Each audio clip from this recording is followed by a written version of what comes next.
Hallelujah, praise the lord. ఎలా ఉన్నారు? ప్రభు నామంలో మీ అందరికీ వందనాలు. ఈరోజు మన దేవుడు మాట్లాడే మాట ఏంటిదో చూద్దామా? లూకా సువార్త 11వ అధ్యాయము 10వ వచనం. Luke chapter 11 verse 10. For everyone who asks receives, for everyone who seeks finds, and to everyone who knocks the door will be open.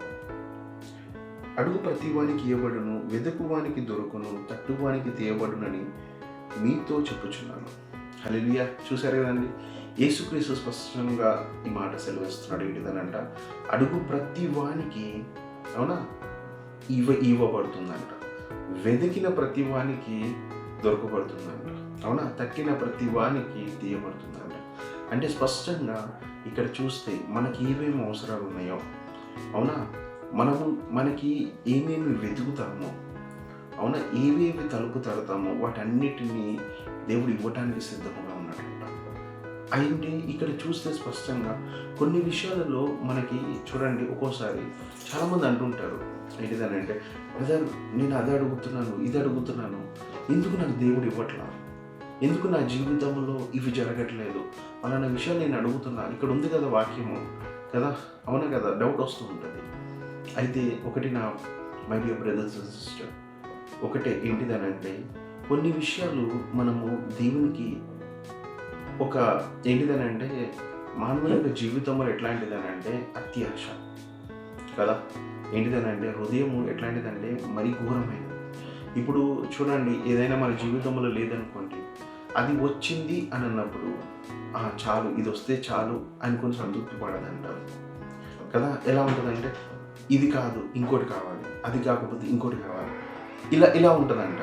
దాన్ని పట్టుకొని మనం ఏం చేస్తామంటే, కొన్ని విషయాలు మనకి ఏవి అవసరం లేవో వాటిని కూడా దేవుణ్ణి అడుగుతామంట.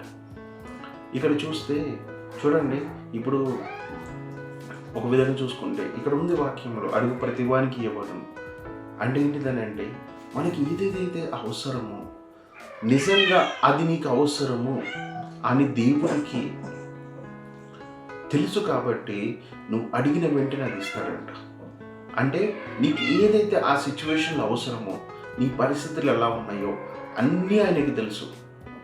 అందుకోసమే ఖచ్చితంగా దేవుని దగ్గర నువ్వు కూర్చున్నప్పుడు చూడండి, ఒక్కోసారి ఒక రిక్షా నడిపే వ్యక్తికి సడన్గా మనం కారు ఇచ్చామనుకోండి, తను నడపగలరా? లేదు కదా. తనకి అవసరము ఏది ఉందో అది మనము, ఇప్పుడు ఒకవేళ తను రిక్షా నడుపుతున్నాడు, తనకి కొంచెం ఏంటిదనంటే ఆ రిక్షాకి తగ్గట్టు కొంచెం తనకి ఆ రిక్షాలో కంఫర్ట్ ఉండేది మనం ఇస్తే తను నడపగలరు. ఎందుకనంటే మీకు అనిపించింది, ఏంటి మీద రిక్షా నడిపే అతనికి కారు ఇస్తే బాగానే ఉంటుంది కదా. ఎస్, బాగానే ఉంటుంది, కానీ దాన్ని మెయింటైన్ చేసే అంత స్తోమత కూడా కావాలి కదా. చూడండి, ఒక్కోసారి మనకు అనిపిస్తుంది, ఏంటి బ్రదర్ దేవుడు ఇవ్వడా, ఆ స్తోమత కూడా ఇవ్వడా? దేవుడు ఇవ్వడని కాదు, దేవుడు ఇస్తాడు.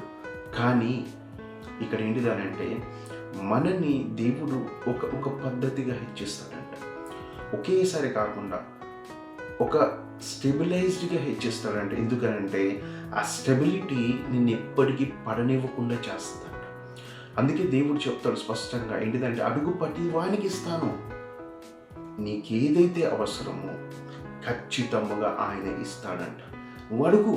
ఇప్పుడు నీకు శాంతి కావాలా, ప్రశాంతత కావాలా, అవునా, నీకు ఉద్యోగం కావాలా, ఆరోగ్యం కావాలా కదా, నీకు అడిగిన దానికి దేవుడు ఖచ్చితంగా జవాబిస్తాడంట.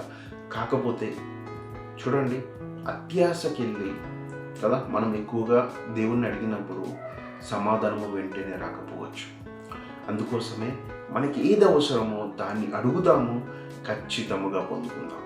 అవునా, చూడండి, నీ పరిస్థితుల్లో ఉద్యోగం లేదా, శాంతి లేదా, అవునా, ఇంట్లో సమాధానం లేదా, వాళ్ళు వీళ్ళు వ్యతిరేకిస్తున్నారా, ఎవరు సరిగ్గా లేరా, నీతో అడుగు దేవుని. దేవుడు నీ పట్ల కార్యము చేస్తాడు. చిన్న ప్రేయర్ చేసుకుందామా? Thank you lord Jesus. సర్వశక్తి గల యేసయ్య, పరిశుద్ధాత్మదేవ యేసయ్య, అవును తండ్రి, నీ కుమారులు కుమార్తెలు తండ్రి, ఎవరైతే విశ్వాసంతో ఉన్నారో వారి పట్ల మీరు గొప్ప కార్యము చేసి వారికి ఏదైతే అవసరమో విశ్వాసముతో నిన్ను అడిగినప్పుడు తండ్రి మీరు దయచేయండి. వారి పట్ల మీరు గొప్ప కార్యము చేయండి. ఆరుకున్న బాధల్ని, సమస్యల్ని, ఇబ్బందులని ప్రభు నీ పైన వేస్తున్నానయ్యా.